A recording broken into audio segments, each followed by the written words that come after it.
हम 107 में हमने जहां ऑर्डिनरी बिल के पास होने की प्रोसेस को देखा, दोनों हाउसेस की पावर्स को देखा कि दोनों हाउसेस की पावर सेम है किसी भी ऑर्डिनरी बिल के पास होने के रिगार्ड में। लेकिन हमने ये भी देखा कि आर्टिकल 107 में आर्टिकल 109 और 117 का रिस्ट्रिक्शन लगा हुआ है कि अगर 109 और 117 के प्रोविजंस को अलग करके ही जो बिल बसते हैं वो ऑर्डिनरी बिल होते हैं। यानी कि किसी भी बिल में अगर सब्जेक्शन है 109 का, 109 जो कि स्पेशल प्रोसीजर की बात करता है मनी बिल के रिगार्ड में जो है, और 117 आपका जो है फाइनेंशियल बिल के बारे में बात करता है। इसका मतलब कि मनी बिल और फाइनेंशियल बिल के अलावा कोई एक ऐसा बिल है जो कि ऑर्डिनरी बिल है। ऑर्डिनरी बिल को हमने आर्टिकल 107 में पढ़ा था, और चूंकि उसमें राज्यसभा और लोकसभा की सेम पावर है कि दोनों राज्यसभा या लोकसभा से वो इनिशिएट हो सकता है, और दोनों हाउसेस से पास होकर अगर दोनों हाउसेस के बीच में अगर कोई आपस में कंट्राडिक्शन होता है, कोई आपस में असहमति होती है, तो आर्टिकल 108 का प्रोविजन भी है जो कि ये बताता है कि उस असहमति के रिगार्ड में, उस कंट्राडिक्शन के रिगार्ड में एक ज्वाइंट सिटिंग बुलाई जा सकती है, और उस ज्वाइंट सिटिंग के थ्रू जो है उस बिल को पास कराया जा सकता है। अब हम चलते हैं आर्टिकल 110 की तरफ, जो हमारा आज का कॉन्सेप्ट है, जो हमें आज समझना है कि मनी बिल क्या है और फाइनेंशियल बिल क्या है। तो as per article 110 of the constitution, किसी भी बिल को मनी बिल तब माना जाएगा जबकि उस बिल में आर्टिकल 110 में बताए गए किसी भी एक प्रोविजन या उससे अधिक प्रोविजन से जुड़े हुए प्रोविजंस होंगे जो है। यानी कि आर्टिकल 110 ऑफ द कॉन्स्टिट्यूशन जो कहता है कि अ money bill is a bill, a money bill is said to be a money bill only when it contains provisions dealing with all or any of the following matters as mentioned in this particular article जो है। यानी कि किसी भी bill को money bill तब माना जाएगा जब उसमें से किसी एक या एक से अधिक सभी विषयों से जुड़े प्रोविजंस होंगे। तो पहला है, कहता है कि टैक्स का इम्पोजिशन, टैक्स का एबॉलिशन, टैक्स का अल्टरेशन, टैक्स को रिमिट करना और टैक्स को रेगुलेट करना। यानी कि टैक्स का लगाया जाना, टैक्स को हटाना, टैक्स में कोई चेंज करना है, टैक्स को रेगुलेट करना है। इस कॉन्टेक्स्ट में अगर कोई बिल है तो वो मनी बिल होगा। दूसरी बात कहता है कि भारत सरकार यानी इंडियन गवर्नमेंट अगर मनी बारो कर रही है तो उससे रिलेटेड अगर कोई लॉ है, उस लॉ में कोई अगर अमेंडमेंट करना है या उस लॉ को रेगुलेट करना है, यानी कि the regulation of the borrowing of money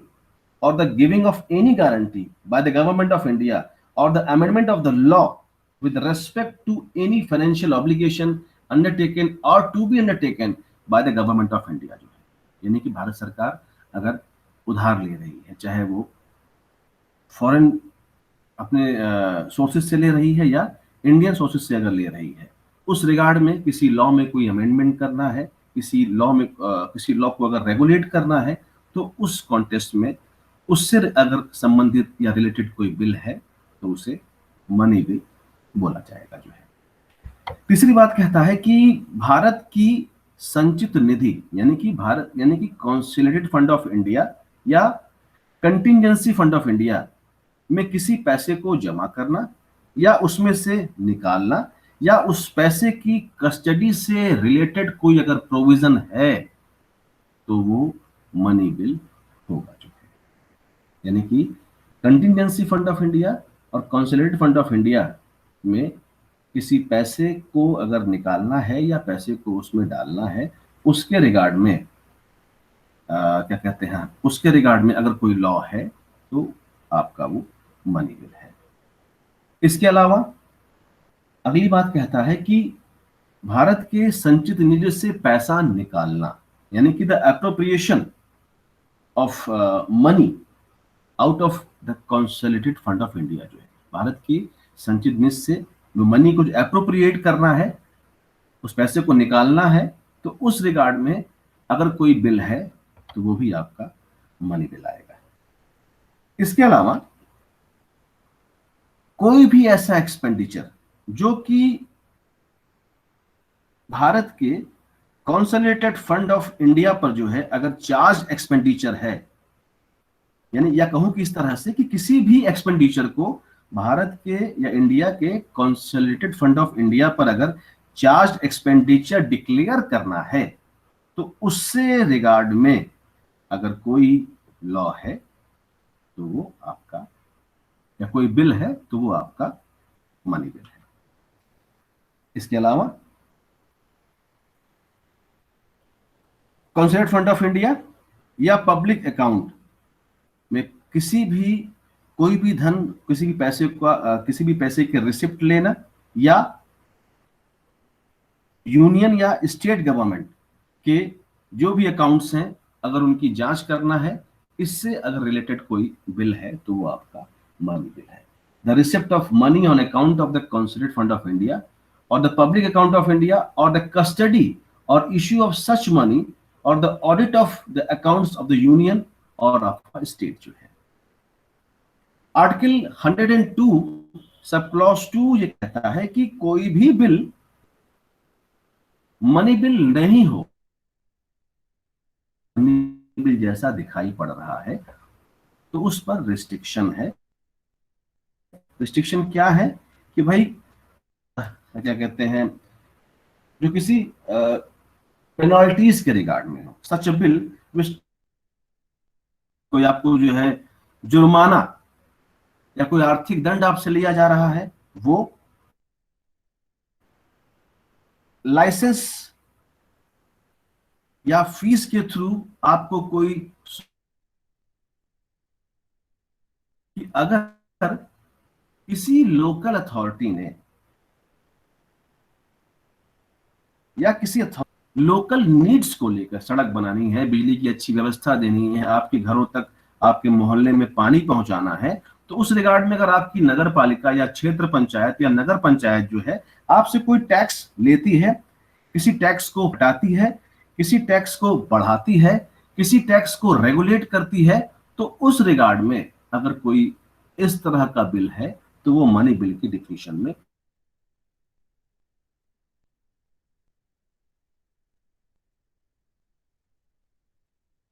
होगा, अगर वो किसी पेनाल्टी या किसी अन्य तरह के एक पिक्यूनरी जो है क्या कहते हैं दंड की बात करता है। दूसरा कि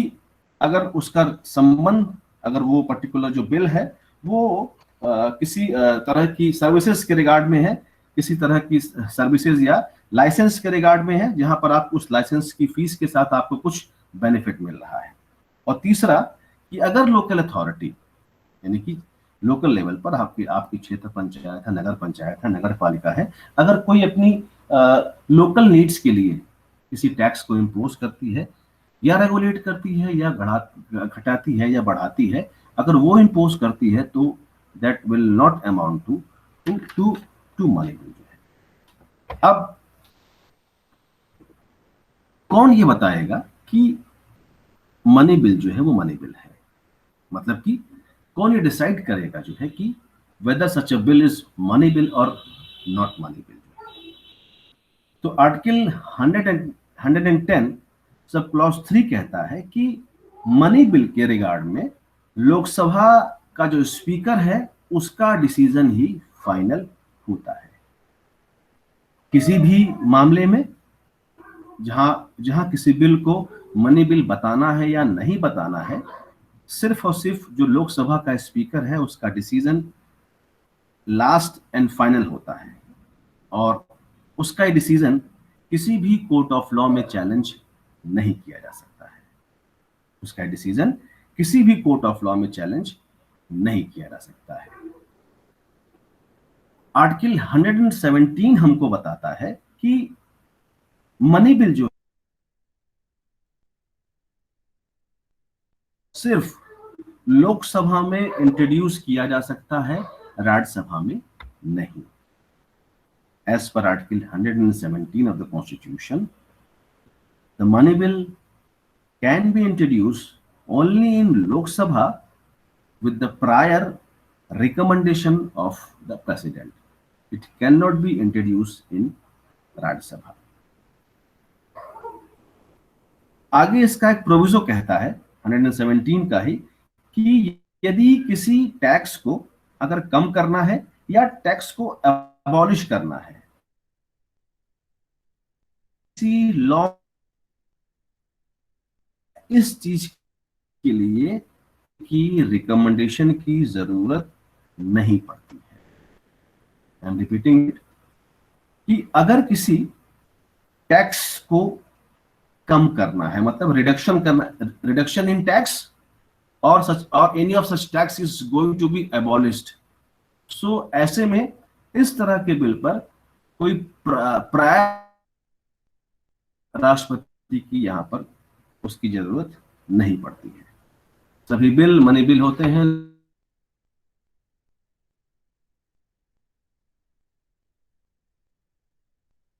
होते हैं। दूसरी चीज की आपके जितने भी मनी बिल हैं ये गवर्नमेंट बिल हैं और इन्हें किसी गवर्नमेंट मिनिस्टर द्वारा ही इंट्रोड्यूस किया जाएगा, कोई प्राइवेट मेंबर जो है इसको इंट्रोड्यूस नहीं करेगा। जैसे हमने देखा था जो है कि जब ऑर्डिनरी बिल है तो उसको गवर्नमेंट मेंबर भी यानी सरकार का जो मंत्री है वो भी कर सकता है, या जो कोई प्राइवेट मेंबर है वो भी उसको इंट्रोड्यूस। ये तो रहा कि मनी बिल को कौन डिसाइड करेगा जो है कि वो मनी बिल है या मनी बिल नहीं है। अब है कि मनी बिल के रिगार्ड में चूंकि आपने देखा कि मनी बिल जो है as per article 117 prior recommendation of president जो है सिर्फ लोकसभा में आता है, तो ऐसे में राज्यसभा की क्या पोजीशन है रिगार्डिंग मनी बिल जो है। तो जाहिर सी बात है चूंकि लोकसभा में आ रहा है, प्रायर रिकमेंडेशन ऑफ प्रेसिडेंट है, तो ऐसे में राज्यसभा की पावर जो है वो लिमिटेड है। राज्यसभा सिर्फ इतना कर सकती है कि भाई वो उस बिल में अमेंडमेंट के पास रख सकती है, लेकिन 14 दिन बाद जैसे ही उस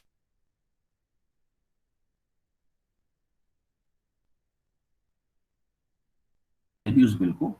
पास कर दिया। कोई बिल लोकसभा से पास होकर, कोई मनी बिल लोकसभा से पास होकर राज्यसभा के पास जाता है। अगर राज्यसभा सेटिस्फाइड नहीं है उस मनी बिल से तो वो विद इन 14 डेज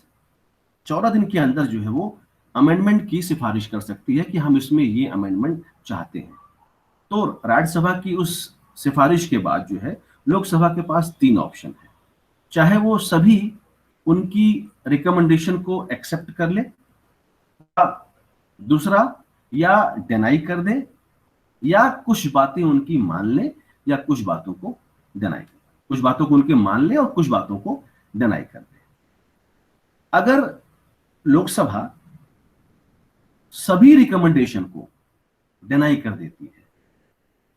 तो ये मान लिया जाता है कि लोकसभा ने जो ओरिजिनल बिल पास किया था उसको दोनों हाउसेस ने पास कर दिया है। देखिए कि यदि लोकसभा जो है उनकी रिकमेंडेशन को एक्सेप्ट कर लेती है तो ये माना जाता है कि अमेंडेड बिल को पास कर दिया है। आपने यहां 2 कंडीशन कि पूरी तरह से लोकसभा की रिकमेंडेशन को डिनाई, राज्यसभा की रिकमेंडेशन को लोकसभा ने दिया, तो उस पोजीशन में क्या होगा, जो ओरिजिनल बिल लोकसभा ने पास कर रखा था उसी को मान लिया जाएगा कि दोनों हाउसेस ने पास कर दिया है। दूसरी पोजीशन कि लोकसभा ने उनकी कुछ सिफारिशों को माना जो है, तब ये माना जाएगा कि लोकसभा से ट्रांसमिट होकर जो बिल मनी बिल राज्यसभा में गया था और राज्यसभा ने जो उसमें अपनी कुछ रिकमेंडेशन दी थी, now the bill is amended, तो ऐसे में अमेंडेड बिल जो है दोनों हाउसेस ने पास कर दिया।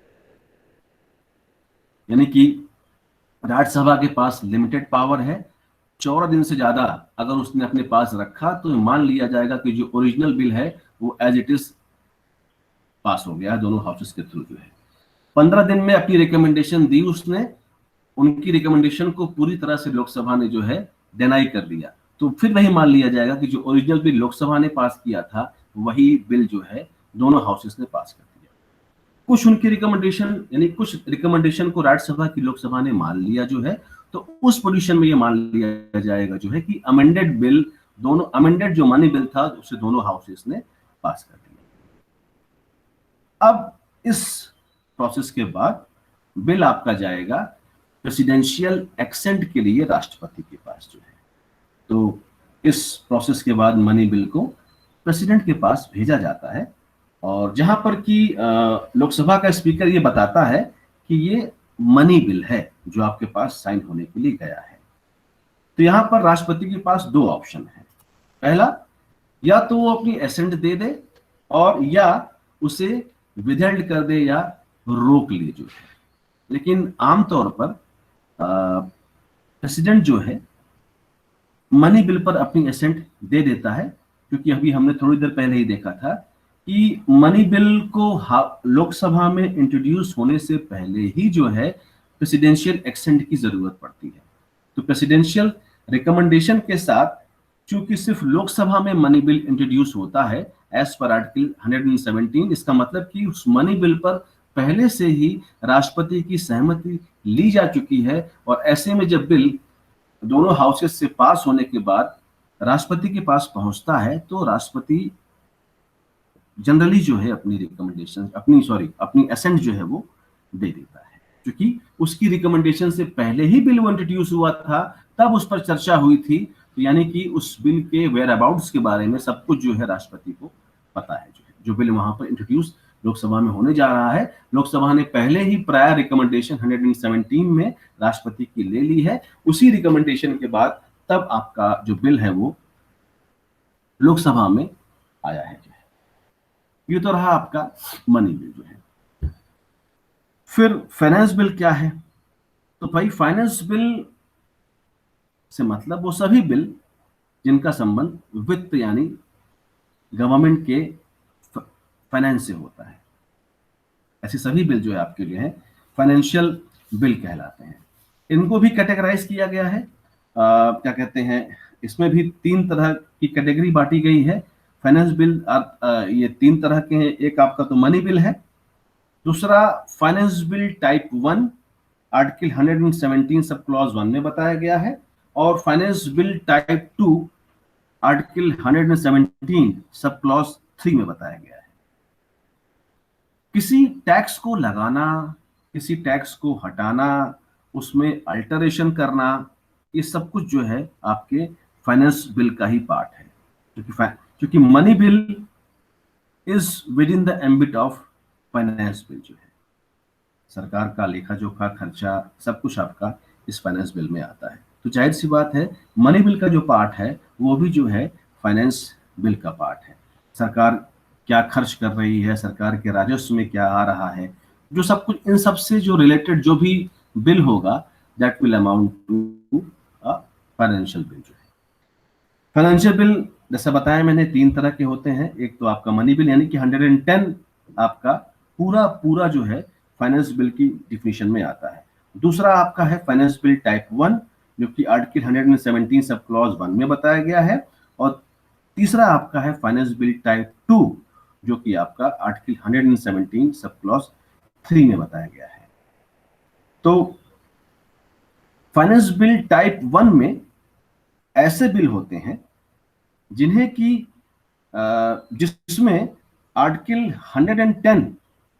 के जितने भी सब्जेक्ट मैटर होते हैं वो तो शामिल होते ही होते हैं, साथ में कुछ ऐसे सब्जेक्ट मैटर भी शामिल होते हैं जो कि मनी बिल की सरकमफेरेंस से बाहर होते हैं।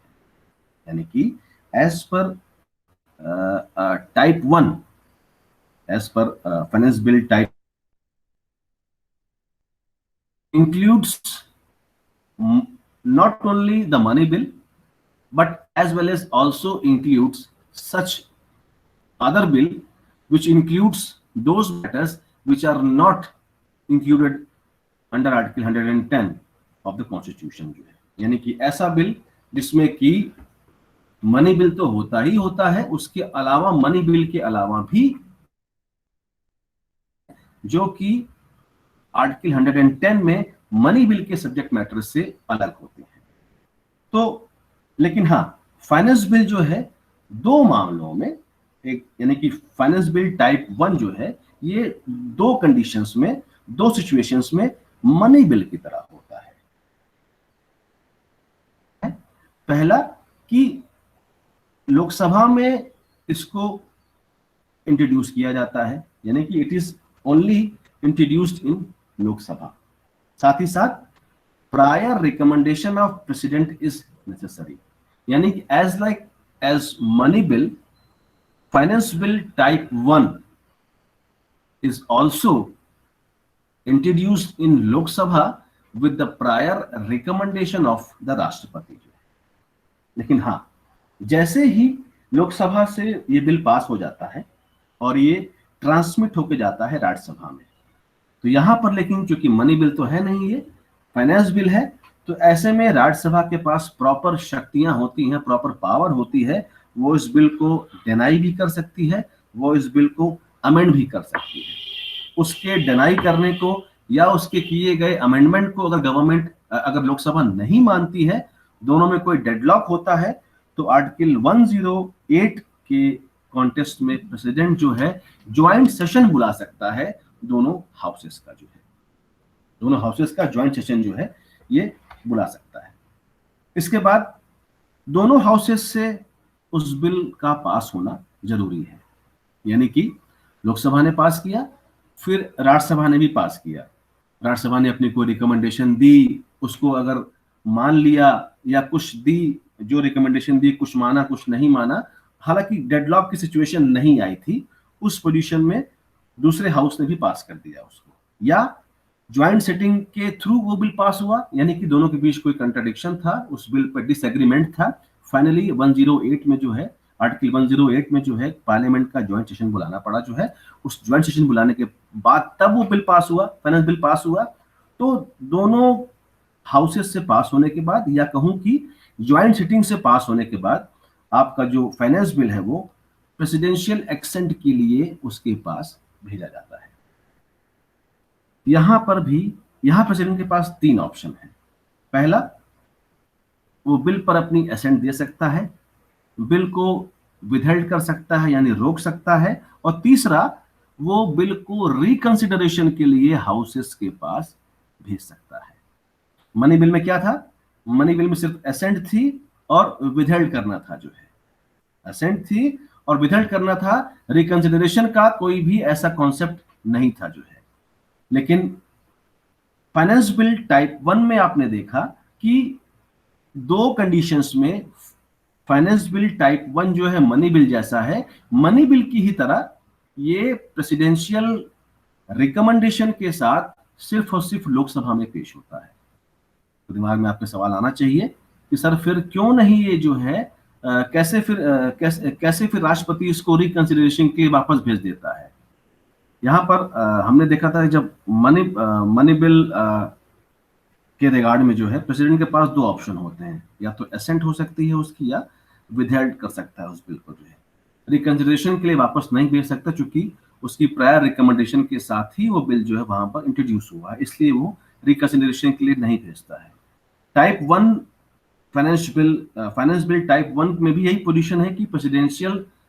रिकमेंडेशन के साथ ही लोकसभा में ही फाइनेंस बिल टाइप 1 इंट्रोड्यूस होता है, क्योंकि उसमें मनी बिल के प्रोविजंस तो होते ही होते हैं, उसके अलावा कुछ ऐसे भी सब्जेक्ट मैटर होते हैं जो कि मनी बिल का पार्ट नहीं होते हैं, यानी कि 110 का पार्ट नहीं होते हैं। उस पोजीशन में इसको आर्टिकल 110 उस रिगार्ड में इसको आर्टिकल 117 सब क्लॉज 1 के रिगार्ड में जो है टाइप 1 में रखा गया है। लेकिन जैसे ही लोकसभा से पास होता है तो it become like an ordinary bill, और ऐसे में जो है राज्यसभा के पास वही पावर होती है जो पावर राज्यसभा के पास ऑर्डिनरी बिल के रिगार्ड में होती है। ऐसे में राज्यसभा उस बिल को डिनाई कर सकती है, या उसमें कुछ रिकमेंडेशन, कुछ अमेंडमेंट के लिए लोकसभा से कह सकती है। दोनों के बीच अगर दोनों दूसरे की बात मान लेते हैं तो ठीक, नहीं तो फिर ज्वाइंट सिटिंग के थ्रू उस बिल को पास किया जाता है। तो इस सिचुएशन में राष्ट्रपति के पास ये पावर भी आ गई कि वो रिकंसिडरेशन के लिए भी उस बिल को वापस भेज सकता है, एसेंट और विदहोल्ड की पावर के साथ साथ। जो फाइनेंस बिल की जो तीसरी कैटेगरी है आपकी वो है फाइनेंस बिल टाइप 2, जिसको कि आर्टिकल 117 में बताया गया है। बेसिकली ये बिल होता किस लिए है? इस बिल का मतलब सिर्फ इस चीज से होता है कि भारत की संचित निधि यानी कि कंसोलिडेटेड फंड ऑफ इंडिया पर चार्ज एक्सपेंडिचर से रिलेटेड अगर कोई प्रोविजन है किसी बिल में, भारत के कंसोलिडेटेड फंड ऑफ इंडिया से रिलेटेड अगर कोई चार्ज एक्सपेंडिचर के रिगार्ड में बात हो रही है तो वो प्रोविजंस इस बिल में होते हैं, लेकिन वो चार्ज एक्सपेंडिचर नहीं जिसको कि आर्टिकल 110 में बताया गया है। आर्टिकल 117 सब क्लॉज 3 जो कि फाइनेंस बिल टाइप 2 की बात करता है, ये कहता है कि इस बिल में कंसोलिडेटेड फंड ऑफ इंडिया पर जो चार्ज एक्सपेंडिचर होता है उससे कोई रिलेटेड अगर प्रोविजन है वो होते हैं, लेकिन ऐसा कोई सब्जेक्ट मैटर इसमें नहीं होता है जो कि आर्टिकल 110 से रिलेटेड हो। यानी कि मनी बिल का कोई भी प्रोविजन जो है इस तरह के बिल में नहीं होता है। ये बिल इस कॉन्टेक्स्ट में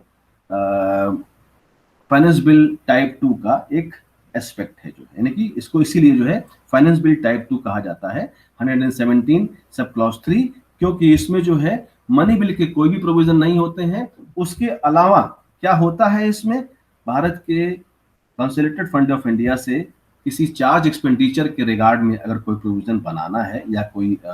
उसमें उसे जो है अमेंड करना है तो उसके रिगार्ड में आपका ये बिल होता है। किसी भी हाउस से ये बिल इंट्रोड्यूस हो सकता है, चाहे राज्यसभा से चाहे लोकसभा से। इसके लिए किसी प्रायर रिकमेंडेशन ऑफ प्रेसिडेंट की जरूरत नहीं पड़ती है। और अगर उस बिल पर डेडलॉक है तो उस पोजीशन में ज्वाइंट सिटिंग का प्रोविजन भी इस बिल पर भी एप्लीकेबल होता है।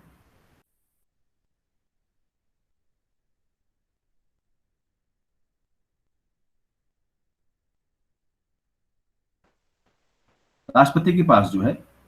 तो उस पोजीशन में जो है राष्ट्रपति के पास 3 तरह की पावर होती है। वो इस बिल पर अपनी असेंट को दे सकता है,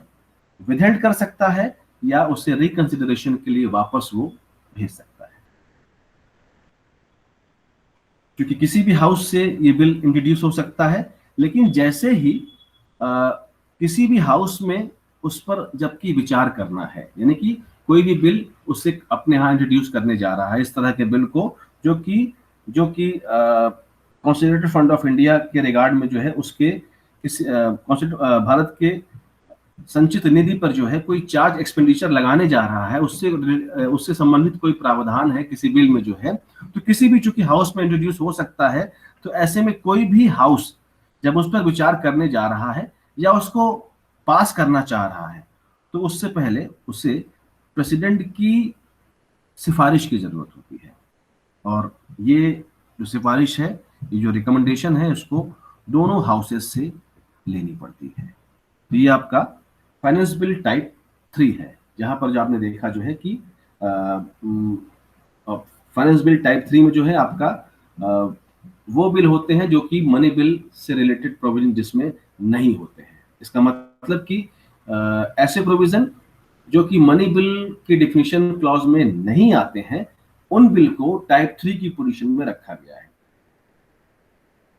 टाइप 1 में क्या देखा था आपने? टाइप 1 में देखा था कि वहां पर मनी बिल तो है ही जो है, मनी बिल के अलावा ऐसे सब्जेक्ट मैटर भी शामिल किए गए हैं जो कि